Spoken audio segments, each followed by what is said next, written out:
Le but de Palindrome ADN est de placer ces cartes pour former un palindrome en se basant sur la règle de Génocarde ADN double brin.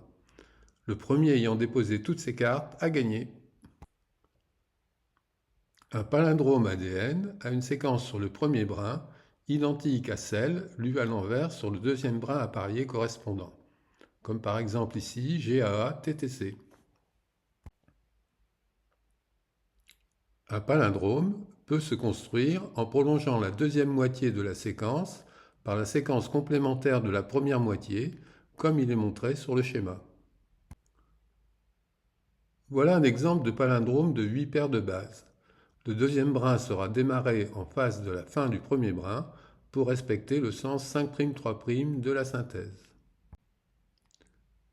Et voilà un exemple de palindrome ADN de 12 paires de bases, que l'on peut disposer ainsi si la place manque, tout en respectant le sens 5'3' pour les deux brins.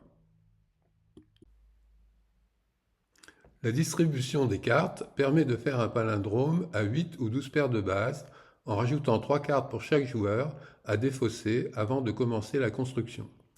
Par exemple, pour construire un ADN de 8 paires de bases à 2 joueurs, 11 cartes sont distribuées à chacun en laissant un talon d'échange de 32, puis 38 cartes après la défausse des joueurs. Voilà les 54 cartes Génocarde ADN avec les 2 jokers. Les jokers peuvent remplacer chacun 2 bases. Il faut avoir une carte correspondante pour le récupérer à son tour sur le tapis de jeu avant de jouer son coup. Le joueur qui commence sera celui qui tire la carte la plus forte et qui décidera la construction d'un palindrome de 8 ou de 12 paires de bases.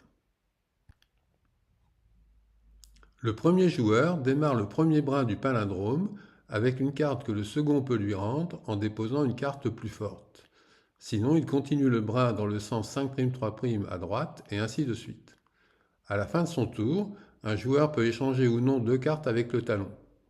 La séquence est contrainte à partir de la deuxième moitié du brin car il faut respecter les complémentarités des bases du palindrome. Le joueur terminant le premier brin garde la main pour débuter le second, s'il a une amorce de 2 cartes compatibles avec la fin du premier brin.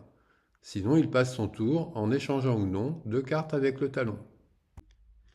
Quand un joueur peut amorcer le deuxième brin, le suivant peut lui rendre la dernière carte déposée s'il a une carte de même couleur plus forte, et continuer le brin en déposant au maximum 2 cartes en tout.